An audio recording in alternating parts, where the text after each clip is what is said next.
नमस्कार दोस्तों, आप सभी का स्वागत है वंदे भारत न्यूज में। मैं हूं आपके साथ साक्षी गुप्ता। आइए बढ़ते हैं कुछ खास खबरों के साथ। रीवा एयरपोर्ट पर भविष्य में एयर बस जैसे 150-180 सीटर बड़े विमानों की लैंडिंग कराने की तैयारी शुरू कर दी गई है।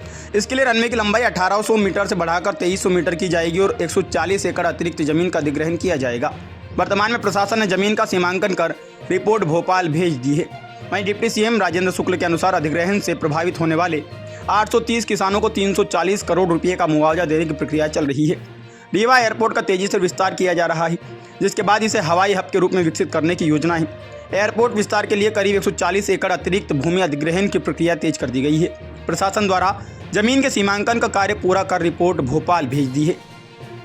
डिप्टी सीएम राजेंद्र शुक्ल ने बताया कि इस परियोजना से लगभग 830 किसान प्रभावित होंगे, जिन्हें सरकार द्वारा 340 करोड़ रुपये का मुआवजा देने की प्रक्रिया चल रही है। नियमित विमान सेवा शुरू होने के बाद 5 माह से रीवा में 20,000 लोगों ने हवाई सफ़र किया, जिससे यह बात स्पष्ट हो गई है कि रीवा में हवाई यात्रा को लेकर काफ़ी पोटेंशियल है। इस वजह से सरकार ने भी रीवा एयरपोर्ट का विस्तार करने पर सहमति जताई है। वर्तमान में रीवा एयरपोर्ट का रनवे लगभग 1800 मीटर लंबा है। यह रनवे अभी केवल ATR 72 जैसे छोटे विमानों के लिए ही उपयुक्त है और अब तक यहाँ ऐसे ही विमान संचालित होते रहे हैं। प्रस्तावित विस्तार के तहत रनवे की लंबाई 1800 मीटर से बढ़ाकर करीब 2300 मीटर की जाएगी।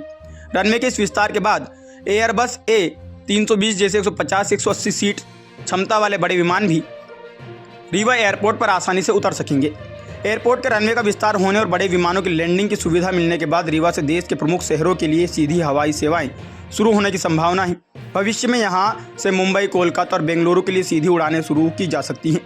इन महानगरों से सीधी कनेक्टिविटी होने से न केवल रीवा बल्कि पूरे विंध्य क्षेत्र की यातायात सुविधा मजबूत होगी। साथ ही इससे क्षेत्र में व्यापार, निवेश और पर्यटन को भी बढ़ावा मिलेगा।